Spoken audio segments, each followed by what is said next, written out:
So at the end of the day, once you are making 80 to 85% with your strategy, you are good to go. Once you are making even 70%, so if you traded for, let's say, 1 month, 2 months, 3 months, and let's say you are making 70% of profit, in business term, that's a good profit. So whatever strategy you are bound to understand, please just make sure that you understand it, develop the patience, the habit to wait, and then take the best out of it. Pattern formations work. Market structures work. Market conditions work. Support and resistances still work. So when you make researches and they were like, oh, support and resistance doesn't work and stuff, they were there, but they just don't want to accept the fact. It's all about how you observe and see market movement, market structure, and how market is correlating with the previous data. Once you're able to get those stuff, inverse head and shoulders work. For instance, this is a typical example of inverse head and shoulder here. At the end of the day, you finally take each move here. So if you enter, let's say, a buy here, and the market got to this level and retest, definitely your stop loss will be somewhere here. You will still be in profit. Okay, so the dynamism and the style you develop towards trading is what you have to look at. Other block strategies is a strategy, it's not 100%. Institutional trading or institution concept trading, ICT, is also a concept. It is not 100%. SMC, smart money contract, it's also, or concept, sorry, it's also a strategy. It is not 100%. All right. So don't actually worry yourself with a lot of jargons and end up doing a lot of things and complicate yourself. There are some people who are using indicators, moving averages, and they are still making money. And I sat down to analyze all these things, and I realized that it's all about the mindset, right? Whatever you project works for you. Okay, so don't hear that the market is crashing and you'll just be afraid or something like that. So market dropped down to 1.7 trillion. That's the crypto market. It has a reason to be here, right? And then other cryptocurrencies, not only BTC, they all come together to decide or work on this decision. Then we also look at BTC. It's still consolidating and then pushing slowly, and then trying to respect zones here. All right, so currently BTC is respecting this whole area. So this from 39,243 down to this level are all zones. So once it validates that zone, all this structure, once it validates it, definitely we are going to expect a push up. Right. So if you don't buy BTC yet, and you are thinking to buy, get a confirmation from this structure. You can look at it from the daily time frame structure, and then before you make your decision. You can also draw your trend lines. You can draw your zones. You can draw your support and resistances. You can spot your break of structures, mitigation, and other stuff to be able to get the direction of.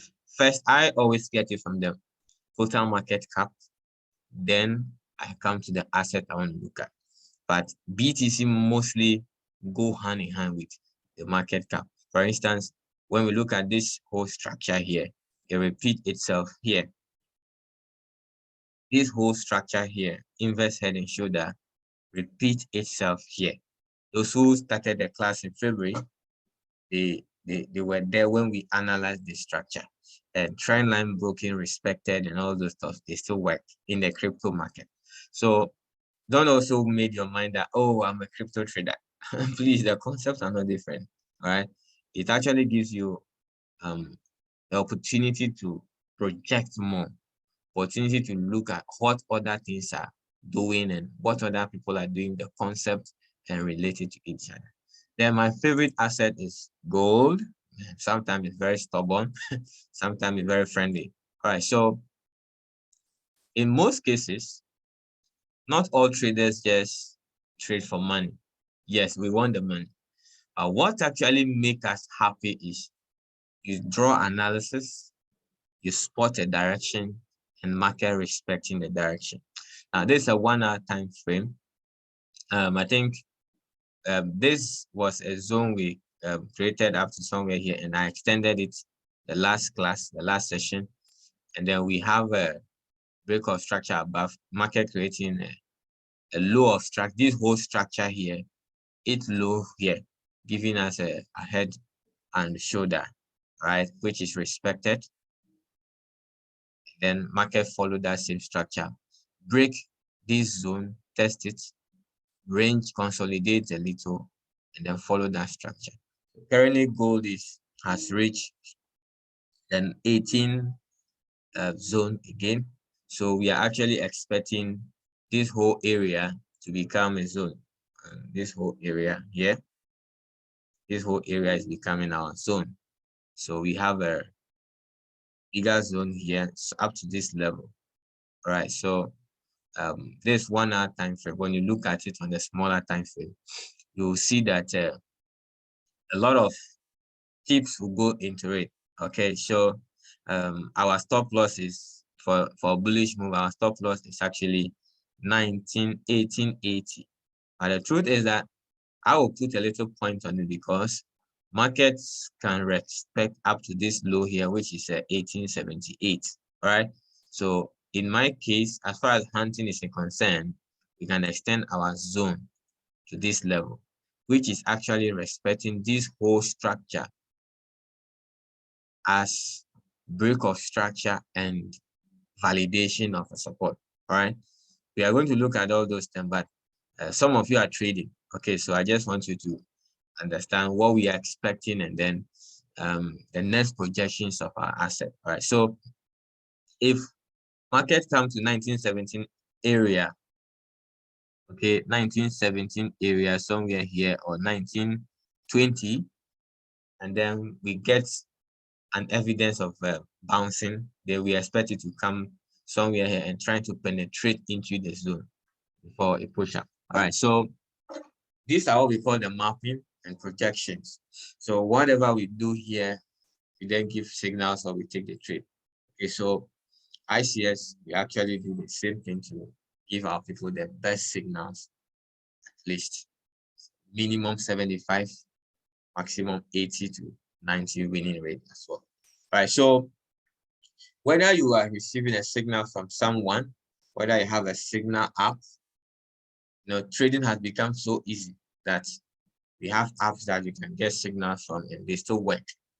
But you still understand the basics of analyzing and projecting the market and market structure, market movement. For instance, we expected some buys here, which give just a pullback and then continue trending down, which was actually respecting 4 hour time frame. When we come to trading or we are learning, we are going to look at multiple time frame analysis. How do you determine which time frame is actually controlling the market at a particular point? All right. So, for instance, last week we had a stop loss because at that time we made the decision on 15-minute time frame controlling the market, but actually it was the 4 hour time frame that is actually controlling the market in relation to the daily time frame. All right. So all these tricks it lets you understand, because sometimes you feel that it has oversold on the 1 hour time frame, so you are thinking that it will buy, but on 4 hour time frame it's actually doing a different thing. It has a direction that it is actually targeted on the 4-hour time frame. All right. So those who actually respected a sell and take a sell somewhere 1980, they can still be holding that trade. The only thing they will do is that they will throw their stop loss to somewhere 1925.320. Okay, so that's how we do our projections. That's how basic analysis in a simplified way. Sometimes the only thing we do is that we add maybe some patterns like continuation patterns to it to be able to know. And we're going to learn how to spot those continuation patterns, how to deal with them, how to spot them, how to use them, and then what if it didn't work? Certain things to look at as well.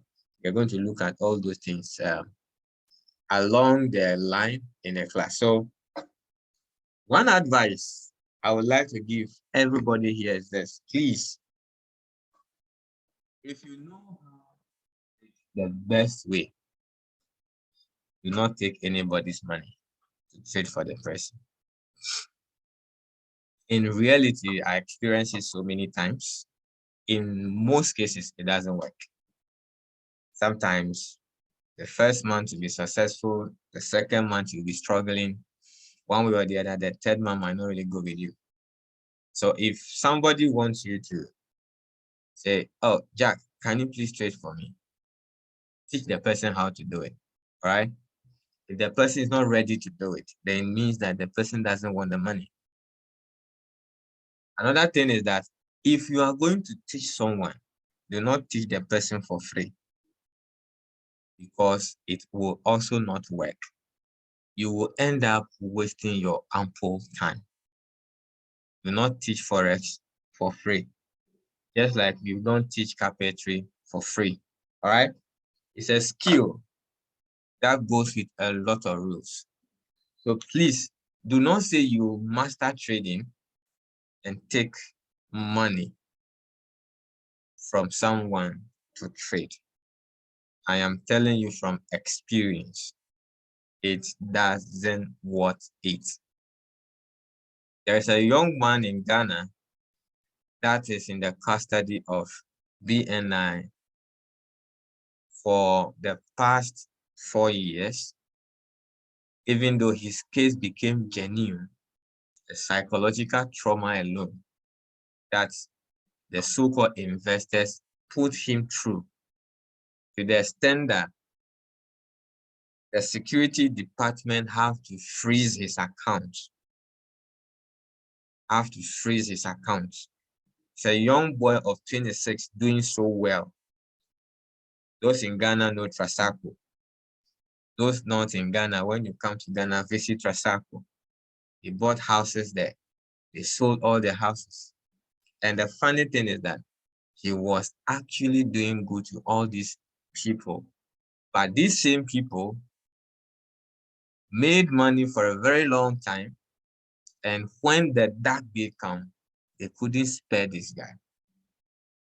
All right, so trading is good.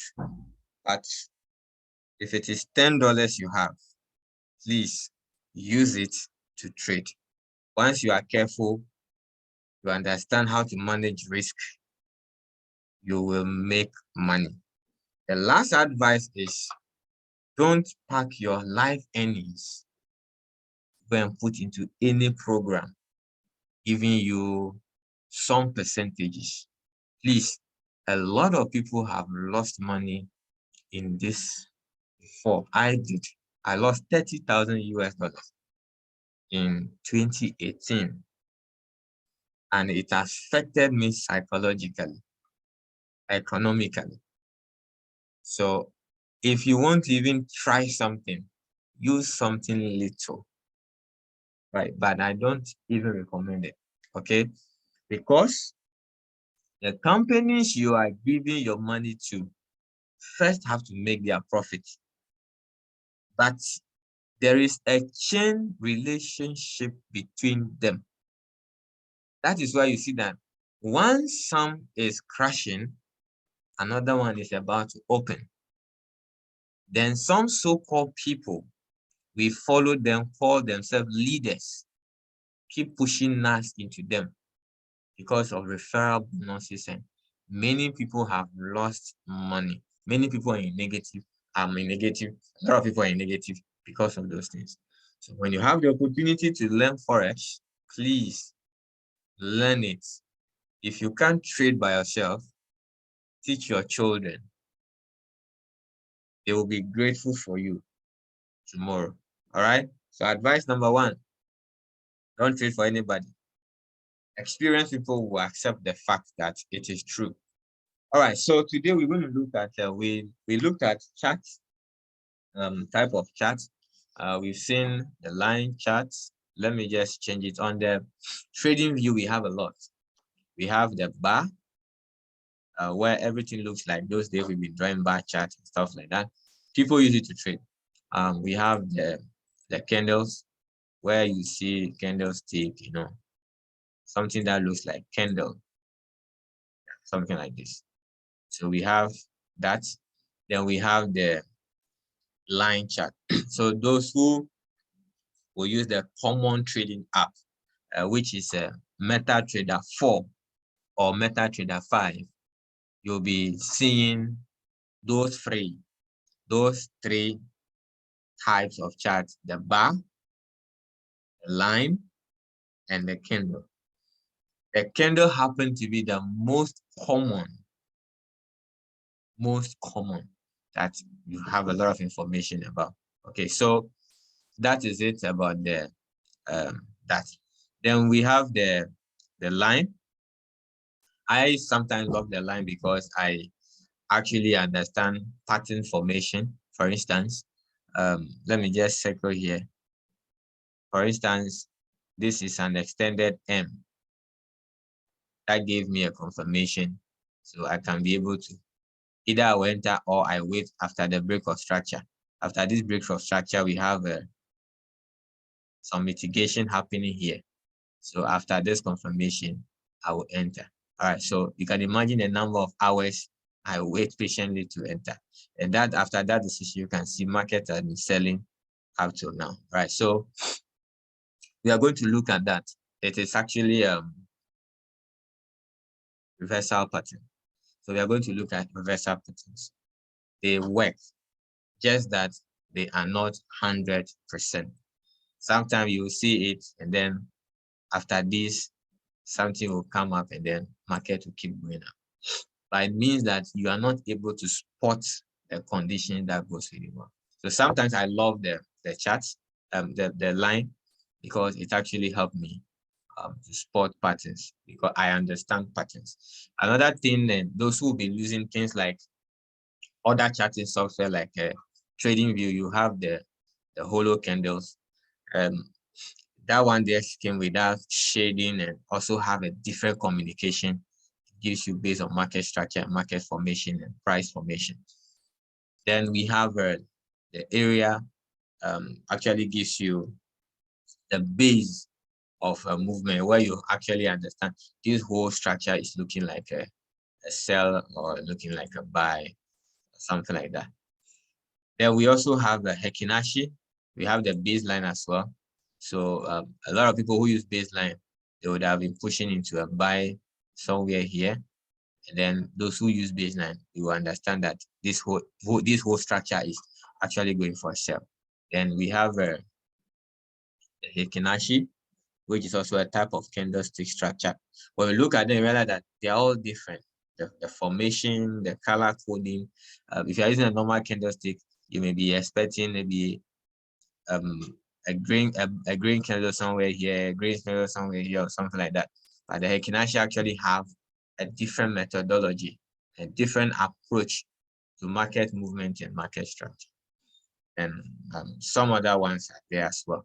All right, so we know of candle. So let's go to candle. Like I said, when we go to Hekinashi, all these greens were not there, they were all red. So the approach and the session people using Hekinashi do might swiftly be different from those using what's the name, the candles. All right. So let's go to candles, since that's all we majority of us know. And I'm going to share a book on the Candlestick Bible. I'm going to share a book on Candlestick Bible that can actually help you know the types of candlestick we have, the combinations of candlestick we have, the decisions you made with candlestick. My favorite candlestick is pin bar, and the pin bar actually fall under doji, and engulfing coming together is also a pin bar. Dragonfly is a pin bar, and some other ones. We have types like Marubozo, we have Haramis, and all those stuff that the book is going to teach you. So today we are going to look at just the introduction to candlestick and how they work. So it is formed, I want to draw. So something like this, then it goes with something like this. Let me draw the other one. Say something like this. Don't worry about the width. Okay. Now, what actually differentiates candlestick is the longer one, which is this one, this one.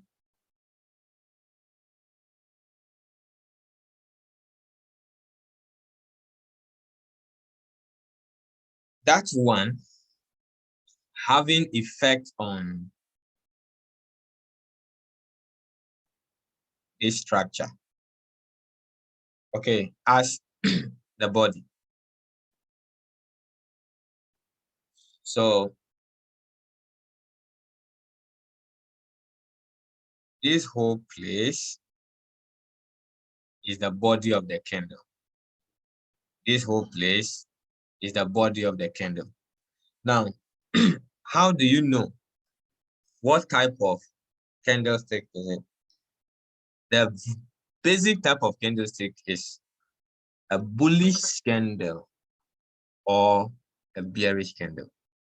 Okay, a buying candle or a selling candle. Then the third type will be an indecision candle. Market is actually not buying or not selling. An indecision candle. But the truth is that candlestick is just one way of determining the direction of the market. So you can write this word down, confluence. Okay, I'll keep mentioning confluence, confluence, confluence, confluence until the class is over. We have other characteristics, other reasons that you need to add to your chart to validate the decision that is buying or selling. Most people and some of my students, they buy and sell on candles. So probably they see that this candle forming maybe on 1 hour time frame or 15-minute time frame is green or is forming green, so they go in for a buy. But the most important thing is that what pattern sequential relationship is between the previous candle that has formed, how it formed, and how will the next one form to give you the direction of what market will do next. That is the purpose of candlestick. Now, if you are trading on Binance, there is candlestick. If you are trading on Coinbase, there is candlestick. If you are trading on Hot Forest, there is candlestick. The Forex market, there is candlestick. The synthetic market, there is candlestick. The stock, the bond, the future, there is candlestick. All right. So understanding the behavioral attitude of candlestick is a way to become a successful trader. All right, now, some people don't actually use color to trade. You see their color, all is red, all is black, all is white, all is green. Then you ask yourself, so how are they trading? All right, so using the color is just one of the stuffs to make know the basic bullish or bearish candle. But the actual way of determining the bullish and bearish candle is how it opens and closes. All right. So we have this section. We have this section. We have this section, and we have this section. Then let me say this section. Then we have this one the same, and the same. All right. So let me start from the bullish candle. So it opens from below. So we have open here and then close above. Right? Then this opens, open and then closes here.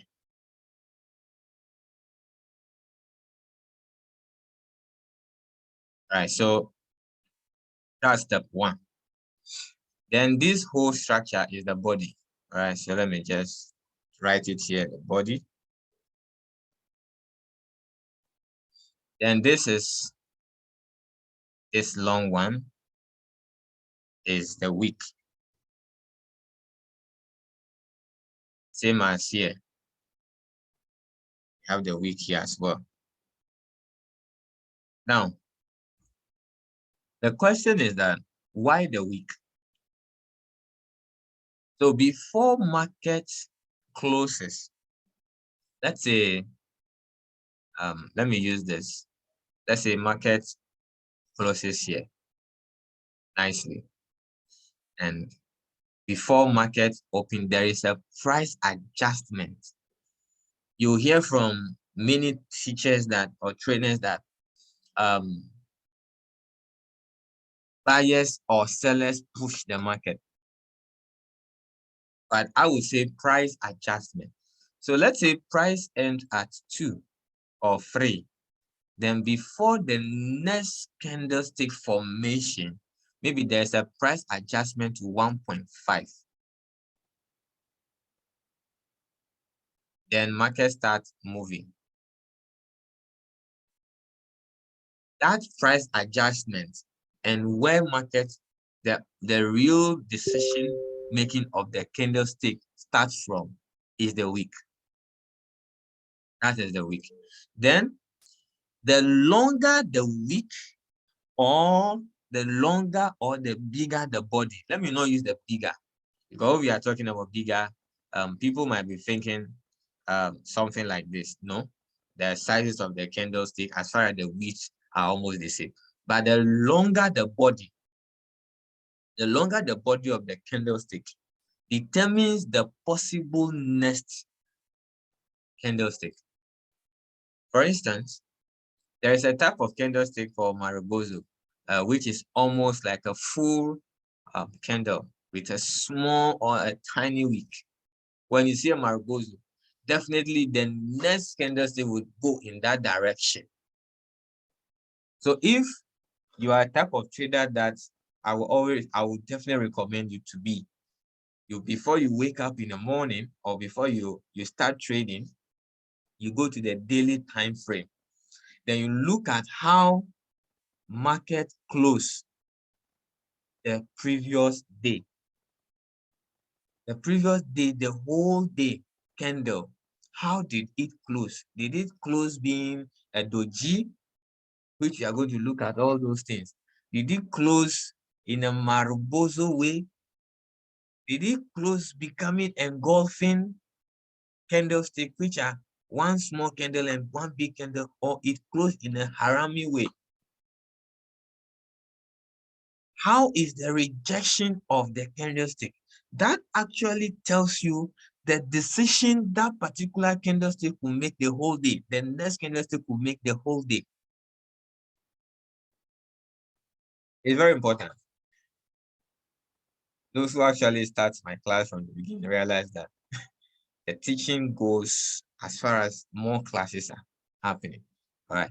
So if a candlestick, let's say we are looking for a buy opportunity, and then a candlestick form like this. It's a weak, small like this. The probability that the next candlestick will go up like this is higher. But the price adjustment coming somewhere here is also high. Because definitely market closes, the next day is not static. There is transactions going on. So where the candlestick actually opens from is after the week, the formation of the week. That one, it is it's a symbolic something that we may not actually defend it, but the clue and the reason it is giving you determines that. Now, when this candlestick form with a week long like this, you can say this is indecision. So before you make a decision, you must wait and see how the next candlestick will form. So if it is 15-minute candlestick time frame you are using, then you wait after 15 minutes and see how the next 15-minute candle will form. If you don't really see it clear, please wait for the next 15-minute candlestick to form. If you still didn't see it clear, wait for the next 15-minute candle to form again until you see it very clear. That is one way of waiting. Now, if you are meant to trade on 15-minute time frame, don't force yourself to go down to 5-minute time and say, oh, okay, let me just see what's happening here. I just want to enter the trade. I want to buy. Market is beating me. Opportunity is going. I need money. No. Once it is in your plan that I am trading on 15-minute time frame, maybe I am making my analysis on 4-hour time frame, and I am making my decision on 15-minute time frame. Wait until you get that confirmation. I'm teaching you from experience because it happened to me so many times. Now, anytime, a lot of people will attest to the fact that anytime you are not prepared, you open your MetaTrader, whether it's demo or live, you open your MetaTrader and you just enter a trade, even if it is a signal, it never goes well. Why? You did not follow your plan. You have disappointed your own self. You have disappointed your own self. And that is the most important thing.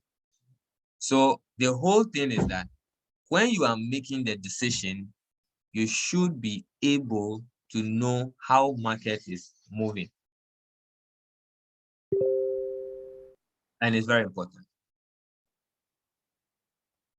So before you enter the market, look at, let's say you are trading on 5-minute time frame. How did then 5 candles before your candle, before you are looking at the chart, how did they close? And at least 5 minutes later, as you are with the machine, maybe we have something we call fundamental analysis or sentiment or macroeconomics. Maybe there's no macroeconomics going on and market is actually moving normal, all right? How is the candlestick formation going? You do small observation. Did price go to that level before? Maybe it got to that level some months back or some weeks back. Okay, when it got there, what did the candlesticks, how did they form?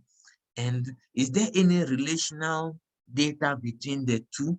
Is there any correlation, a look-alike between the two?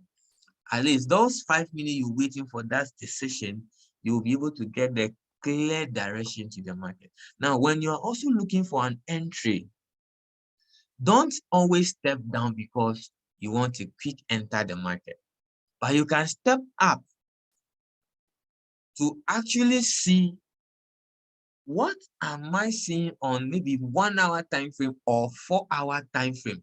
What is it projecting to me? So when 4 hour time frame is projecting to you that, oh, actually, I have a full Marubozu.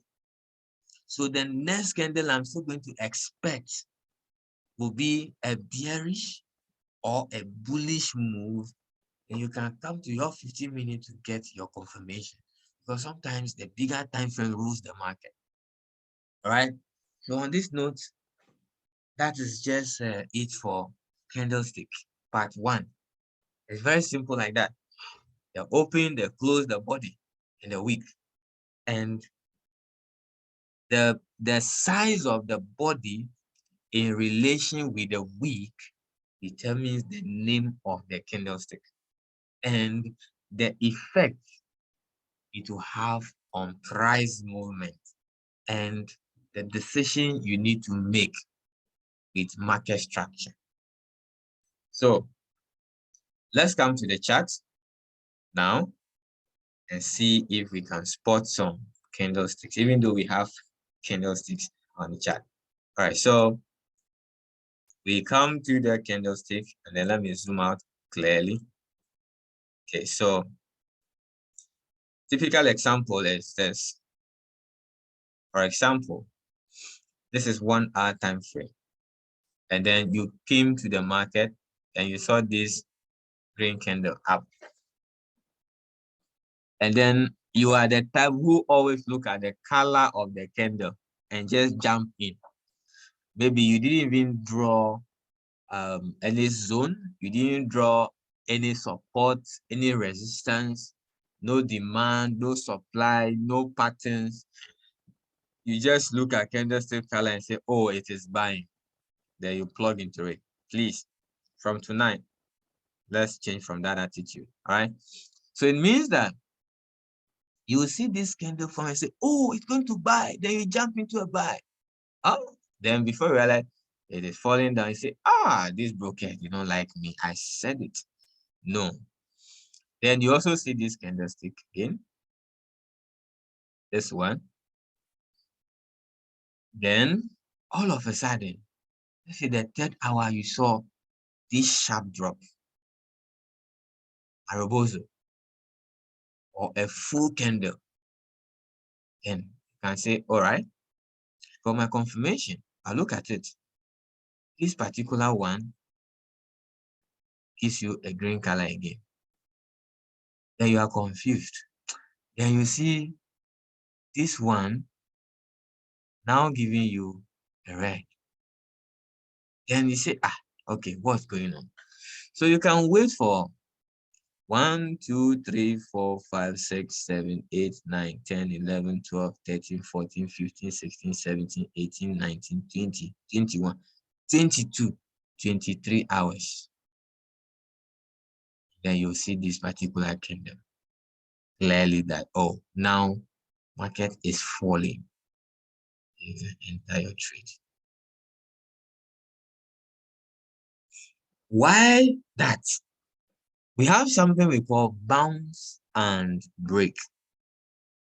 But before then, as a trader, you need to actually understand layers of support and resistances and to tell yourself that if it is going to bounce at this stage or it is going to break at that stage.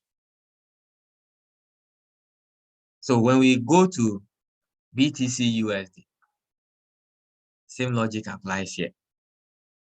How do you even know that this structure, this market coming will break without pushing up?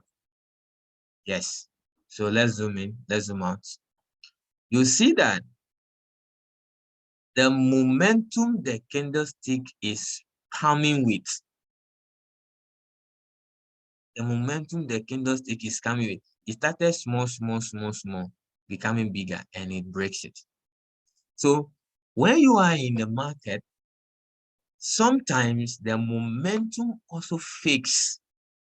All right. We'll get to that stage where we understand breakout and fake out, the rules of breakouts, how to identify fake outs, break of structure and all this stuff. But the point is, yes, also key levels, the major key levels, the minor key levels, and all those stuff. But the point is that at least you need to be able to spot support and resistance, even without candlestick. So if you are using line, you should still be able to spot support and resistances. If you are using the bar chart, you still have to know support and resistances. And if you are using candlestick too, you need to know support and resistance. The market structure is built on support and resistance. Then support can become resistance and resistance can become support. Theory way, just theory. That's the end. But let's come to practical, right? So when we come to practical, for example, most common example, the common example we use is the ceiling and the floor, right? So let's say the ceiling and the floor. Now, how do you identify it, right? So let's say you just came in and Bitcoin push up and come here. So you just wake up and you see that Bitcoin move all the way here and do something like this, and got here. But when it gets here, it did not break or penetrate or pass through this particular line. Okay, that line is not automatic. You have to draw it.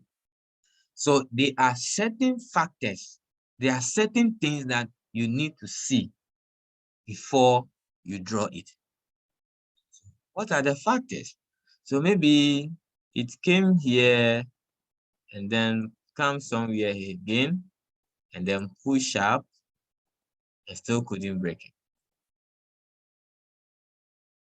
Then you can now draw this line that I am anticipating that Bitcoin will not break that level. So if it is not breaking that level becomes a resistance. That level becomes a resistance. Then maybe after you have decided that, and then you decide that, okay, after I analyze that, I want to put a sell order here. I want to put a sell order here. All right, so as I'm putting a sell order, why am I putting my take profit? Okay, I understand that Bitcoin is coming from this level. I understand that Bitcoin comes from this level. So I'm believing that as it is moving, it will come back to this level. But maybe you are already a little bit inclined. And I was like, okay, so in that case, I want to draw a line here. I want to draw a line here. So that when it gets there, market will close for me. So it means that you're going to put your take profit there. So take profit.